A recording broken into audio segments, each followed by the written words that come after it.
নমস্কার, আপনারা দেখছেন বেবি রানী রান্না রানী চ্যানেলের মধ্যে। আজকে সেগুরগন আলু লইছি, এটার নাম রাঙ্গা আলুও বলেন, সেগুরগন আলু বলেন। আপনারা কি বলেন এটা কমেন্টের মধ্যে নিশ্চয় জানাইবা। আর আমি এটা একটা নতুন রেসিপি বানাইমু। এখন কুকারের মধ্যে একটু লইলাম, এটা আগে থেকে ধুইয়া পরিষ্কার করে রাখা আছে, ওরকম করে কুকারের মধ্যে রাখি দিলাম। আর একটা কাপড়, সুতির কাপড় ভিজে জলের মধ্যে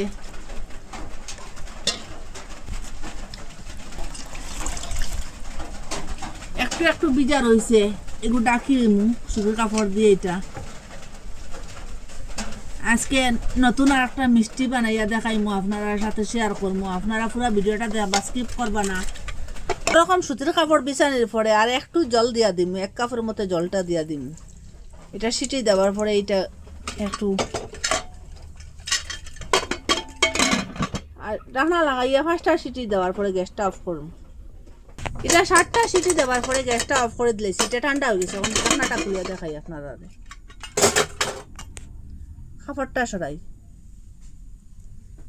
খুব সুন্দর সিদ্ধ হয়েছে, দেখুন ফাটি ফাটি রয়েছে।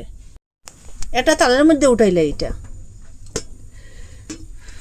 গরম, একটু ঠান্ডা হওয়ার পরে এইটা সিল্কাটা পরিষ্কার করলাম, বাকলগুলা খুব সুন্দর সিদ্ধ হয়েছে, দেখুন নরম হয়ে গেছে গিয়া। ওরকম করে পরিষ্কার করে লিছি বাকলগুলা। আর একটু জল দিয়ে এটা সিদ্ধ দিবা, বেশি জল দিলে এটা নরম হয়ে যাব, বেশি নরম হয়ে এটা ফাটি যাইব। একটা চামচের সাহায্যে এটা ভাঙিয়ে দিলাম। এটার ভিতরে যে একটু গরম রয়েছে, এটা ভাঙিয়ে দিলে ওরকম ঠান্ডা হইব। ভিতরটা একটু একটু গরম রয়েছে, দেখুন। স্বাদ মতো একটু লবণ দিলাম এখানে, লবণটা দিলে স্বাদটা বাড়িব মিষ্টি। আর 10 টিকি এভরিডে দুধ লইছি, যে কোনো গুঁড়া দুধ আপনারা দিতে পারেন। এখানে 3 প্যাকেট দিলাম 10 টিকি দুধ। গুঁড়া দুধটা দিলে স্বাদটা বাড়িব।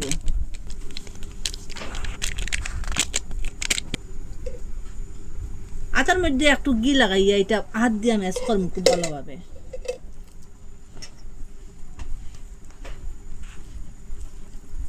চামচের মতো এখানে ঘি দিলাম, ঘি দিয়ে একটা ড্রু বানাইলিম। দেখুন এটা প্রথমে নরম হইব, ঘি দেওয়ার পরে এটা ঠিকঠাক হয়ে যাব গিয়া। আরো একটু ঘি লইয়া দো হাতের মধ্যে দিলাইলাম, আরো ওরকম ছোট ছোট বলের মতো লই নিলাম। দেখুন লইয়া এরকম গুল করে নিলাম, সবটা ওরকম গুল করে নিলাম। ওরকম করে সবটা বানাই লিছি। দেখুন দিলাম, একটু বেশ করে তেলটা দিয়া দিম। ওদিকে শিরার লাগিয়ে চিনি দিয়া দিলাম, ভর্তি ভর্তি করে এই বাটি দিয়ে 1 বাটি দিয়া দিলাইছি। এটা আলুর মধ্যে মিষ্টিয়া আছে। এখানে মুখ ফাটাইয়া এলাইচ আর কয়েকটা দিলাইলাম, খুব সুন্দর একটা গন্ধ হইব। চিনিটা গলুক, মানে কালার লাগিয়ে একটু ফুড কালার দিয়া দিলাইলাম। ফুড কালারটা দিলে খুব সুন্দর কালার হইব। দিকে তেলটা গরম হয়ে গেছে, আগুনটা লো মিডিয়ামে রাখলাম। আর একটা একটা করে দিলাইলাম মিষ্টিগুলা। এটা আলু অর্ধেক দিবা, গুঁড়া দুধ অর্ধেক দিবা, তো খুব সুন্দর মিষ্টি হইব। দেখবা অর্ধেক অর্ধেক দিয়া দিবা।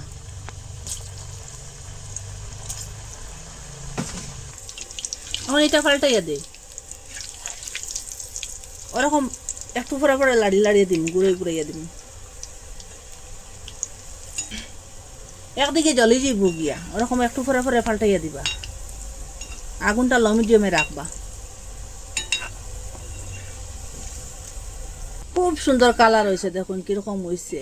আর ওরকম বাজার পরে এখন তেল থেকে উঠাইলিম, তেলটা জুড়াইয়া। আর বাকি যেগুলা আছে ওরকম বানাইলিম।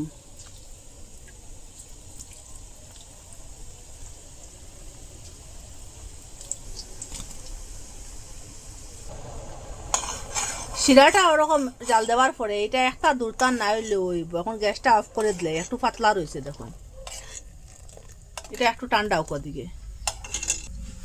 এটা যেটা আসলো সবটা বানাইলিছি ওরকম করিয়ে, দেখুন কতটা হয়েছে। শিরাটা ডালি দিলাম, এটা একটু একটু গরম আছে। শিরাটা ডালিয়ে নর্মাল জায়গার মধ্যে 2-3 ঘন্টা রাখি দিবা, খুব সুন্দর একটা হইব। দেখবা রসগোল্লা, এটা রসটা ভিতরে ঢুকিব। ওরকম নর্মাল জায়গা তো রাখতে পারবা, ফ্রিজের মধ্যেও রাখতে পারবা। আর আপনারা কত কিছু দিয়া মিষ্টি বানাইয়া খাইছেন, ওরকম সেগুন আলু দিয়া মিষ্টি বানাইয়া খাইলে তো কথাও নাই। একবার খাইলে জিভের মধ্যে স্বাদটা লাগিয়া থাকবো, যে সময় সেগুন আলু খাইবা ওরকম করে মিষ্টি বানাইয়া খাইবার কথা ভাববা। আপনারা কমেন্টের মধ্যে নিশ্চয় জানাইবা। আকই থাকি দেখরা, ভালো লাগলে লাইক কমেন্ট শেয়ার সাবস্ক্রাইব করবা। আর এইটার স্বাদটাও আলাদা, সব মিষ্টিরে হারিয়ে দিব এই মিষ্টিটায়। আপনারা মিস করবেন, একদিন বানাইয়া খাইবা। আর আজকের ভিডিও এখানে শেষ, নতুন একটা ভিডিও নিয়ে ফিরে আসবো বন্ধুরা।